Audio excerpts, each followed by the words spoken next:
कलयुग में ऐसा होगा कि जो धर्म से चलेगा उसको हो सकता है कि कदम कदम पर दुख मिले, और जो अधर्म से चलेगा तो उसको हो सकता है कदम कदम पर सुख सुविधाएं मिले, लेकिन परिणाम धर्म में चलने वाला उन्नति को, वास्तविक उन्नति को प्राप्त होगा, और अधर्म में चलने वाला नाश को प्राप्त होगा।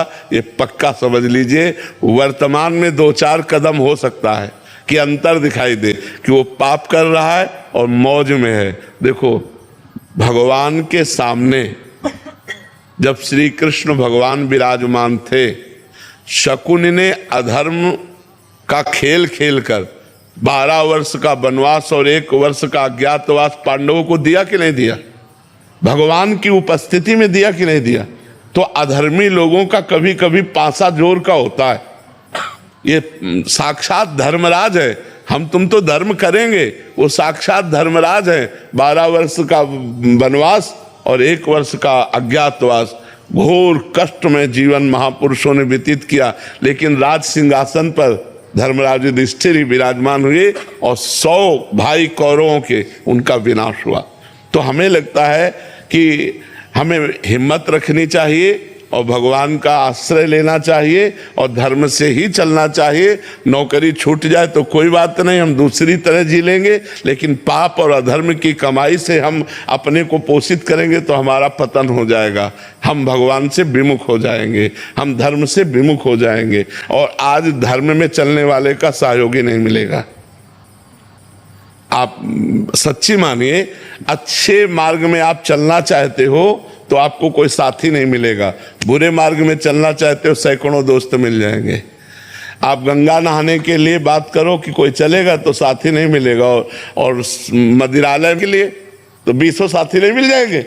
हाँ, आप हिलाल के चलो, आप गंगा नहाने चलो तो बोले तुम ही चले और कोई नहीं साथी मिलेगा। और उससे कहो चलो आओ कि आज पार्टी होती है, देख लो आप 4 को बुलाओगे 20 आ जाएंगे।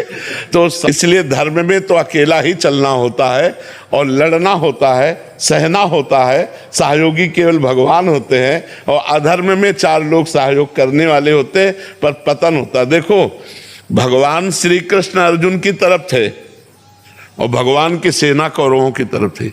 पावर कौन दे रहा है? अधर्मियों को पावर कौन दे रहा है? वही दे रहे हैं यार, उन्हीं का पावर।